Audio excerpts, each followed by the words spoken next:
Hi, guys. Hope everybody's doing well and feeling great. I miss seeing your energetic faces coming into the classroom.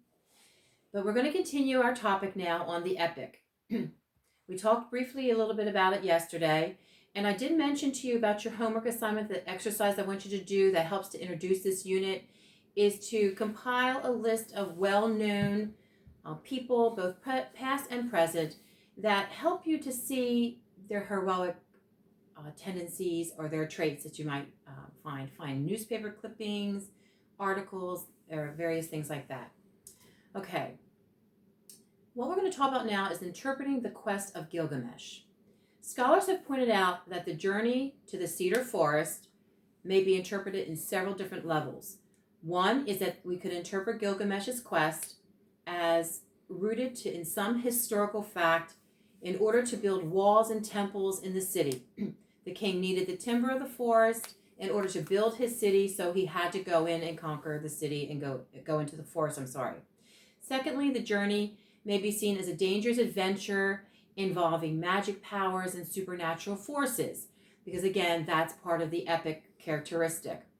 And the third is the episode may be viewed as a moral conflict between the forces of good and evil, which is represented by Gilgamesh and Enkidu, and the forces of evil, represented by the monster.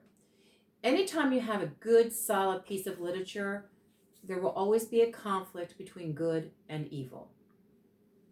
Now, in analyzing the values and the beliefs of an epic, the epic embodies the actual society's most significant values and beliefs, whatever they may be. In many heroic stories, the enemy is as repulsive as the hero is remarkable. So we have these hideous monsters, and we have these wonderful, handsome, muscular, built men that are the heroes of the story that go in and conquer these lands. The monsters often live in darkness, and they hate the light. They are cannibals as well. There are 4 representative epics. We have an epic deals with the adventures of the great hero or the warrior. An epic embodies the values and beliefs of a particular society or the people. The hero of an epic often undertakes the most perilous journey that you can imagine, and supernatural forces often play an important role in the action of the epic. Here, the characteristics that actually embody the characteristics, I'm repeating myself.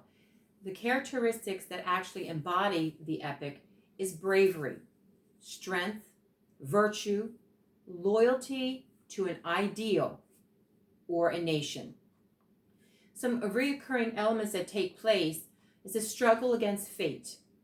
Many quests and adventures go on. The hero is aided by a friend of heroic or lesser abilities. Also, they have battles against hostile forces. They succeed against insurmountable odds. And in the middle of things, the story opens in the middle of the action. It's known as the in medias res. INMEDIASRES, in the middle of things. The hero reveals the truth about the human condition. However, because of the human imperfection, his fate is often tragic. There's 2 general types of epics.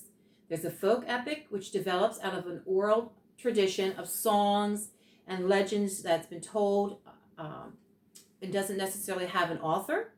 Then there's the literary epic, which is written by an unknown author and which imitates the characteristics of the folk epic.